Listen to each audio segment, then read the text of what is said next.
बर्तमान पुणी तृतीय पर्याय निर्वाचन प्रचार कार्य आरंभ होईची दुईटी आज द्वितीय पर्याय निर्वाचन ओडिशा जो थिला तार प्रचार आज समाप्त हबो। पुणी तृतीय पर्यायर निर्वाचन प्रचार कार्य आरंभ हबो।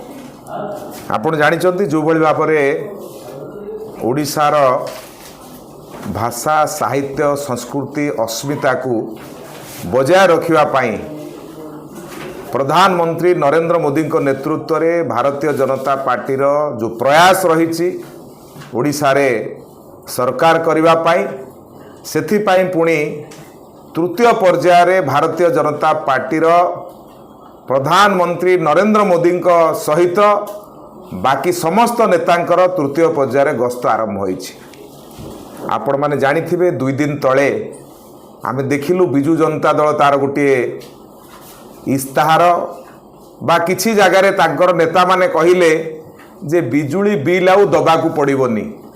मु आगुरु कहिछि जे बिजू जनता दल होछि मिथ्या तथ्यर सौदागर। प्रधानमंत्री नरेंद्र मोदी जेतेबेले मोदी को ग्यारंटी कथा कहउचंती वर्तमान ताकू अनुकरण करी ओडिशार मुख्यमंत्री मध्य ग्यारंटी कहिलेनी। मु गोटे ग्यारंटी आज तांकू मागिबा को चाहूछि। जो ग्यारंटी कथा से कहिचंती जे आमे जितिले ओडिशा रे लोकों को बिजुली बिल दबाकू पड़िबनी। मु गोटे आह्वान करूची जदि बिजुली बिल दबाकू पड़िबनी बिजुली विभाग को कहि कि समस्त घर आज मीटर खोले दियंतु। आमे जानिबु जे आपण मीटर खोल देले ताला का पैसा दबा दरकार नै।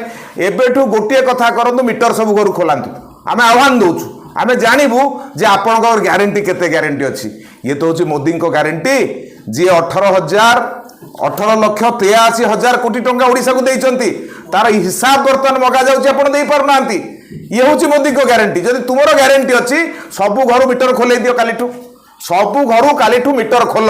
जदि सतरे तमे कहउछ मागणा में बिजुली दबु मीटर खोलिबा अभियान आरंभ कर। बिजुली विभाग को ऑर्डर दियो मीटर खोल।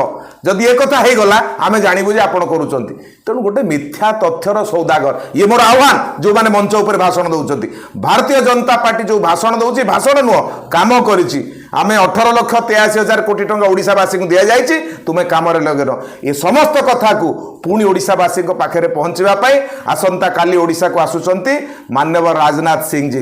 राजनाथ सिंह जी आसंता काली 3टी जगार साधारण सभा करिवे।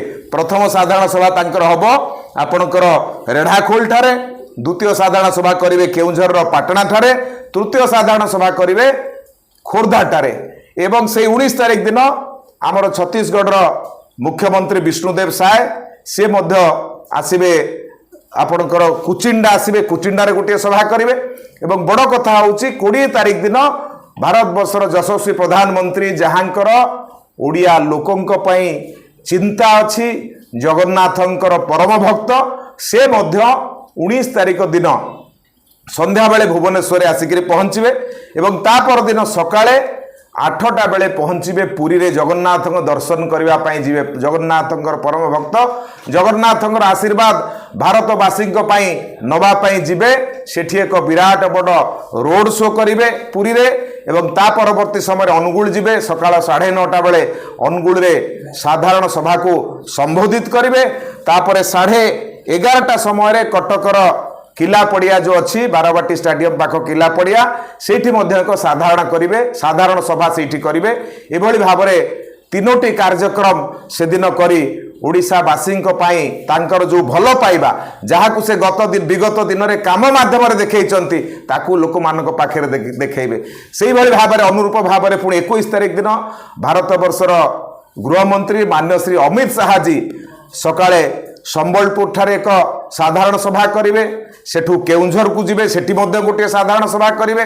सेठू आसिला परे पुणी आपणकर आसिबे परजंग सेठी गोटे साधारण सभा करेंगे एवं शेष सभा नयागढ़ रे करी से प्रत्यावर्तन करेंगे। तेणु यही भाव में 3 जण बड़ 4 जण बड़ नेता आसंता 2 दिन धरिक 19, 20, 21 3 दिन धरी ओडिशा रे निर्वाचन प्रचार कार्य को आहुरी त्वरान्वित करेंगे। ओडिशा रे भारतीय जनता पार्टी सरकार हबो।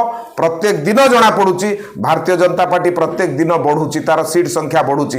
प्रथम पर्याय निर्वाचन रे भारतीय जनता पार्टी को जहाँ ग्राउंड सर्वे रिपोर्ट मिलूची आशातीत सफलता मिली। द्वितीय पर्याय आशा करूचु आहुरी भल परिणाम हम। तेणु ओडिशावासी जो आशीर्वाद भारतीय जनता पार्टी को दौरान ताकू आधार करके केंद्रीय नेता माने ओडिशा को बारंबार गस्त करुँच आगामी दिन में गस्त करेंगे।